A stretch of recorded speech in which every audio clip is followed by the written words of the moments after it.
د سږنیو اورښتونو له کبله په کندهار کې د تازه میوو حاصلات زیات سوي، خو د بازار د نشتوالي له کبله یې باغ لرونکي د ګټې تمه نه لري. د میوو دغه باغ چې د الوچې، زردالو، ګرنګیچ او شفتالو درختې پکې ایښودل سوي او نورې د حاصلاتو د راټولولو وخت دی په 2 لکه افغانۍ اجاره سوی دی.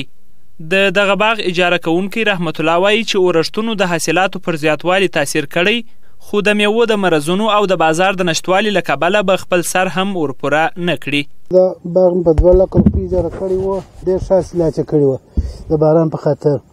منګره ما یو دغه علاج دغه و چې شوته ډېره کړې وه، میوه یې تکه توره سوله د شوچې څه.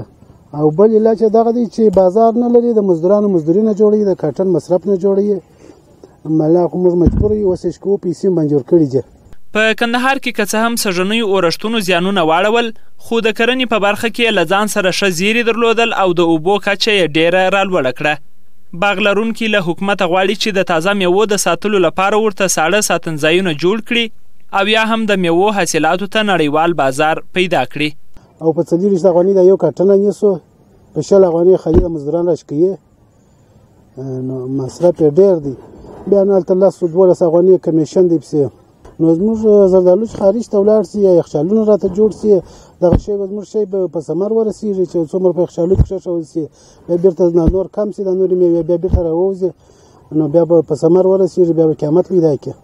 د میوو د حاصلاتو د راټولولو پر مهال بیکاره کسانو ته د کار کولو ښه موقع ده او باغ لرونکي وایي چې د حاصلاتو د ګټې ډېره برخه یې خپله کارګر وړي.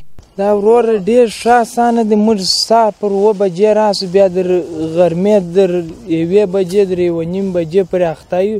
بس موږ ډېر ځینې خوشحاله یو، ښه کار دی، بالا ښه یخه سایه ده، بالا ما هم لاس ته را بېکاري خو ښه دی، په اخته یو ساعت مو پکې چیر دی. څو پیسې درکوي د ورځې 200 افغانۍ راکوي. کندهار چې د افغانستان یو له زراعتي ولایتونو څخه شمیرل کیږي، شاوخوا 80% اوسېدونکي یې په کرنه بوخت دي، خو د ساړه ساتنځایونو او یخچالي موټرو د نشتوالي او د لارې د بندېدو له کبله یې ډېری وخت د تازه میوو حاصلات بهر ته د لیږد پر مهال خرابېږي.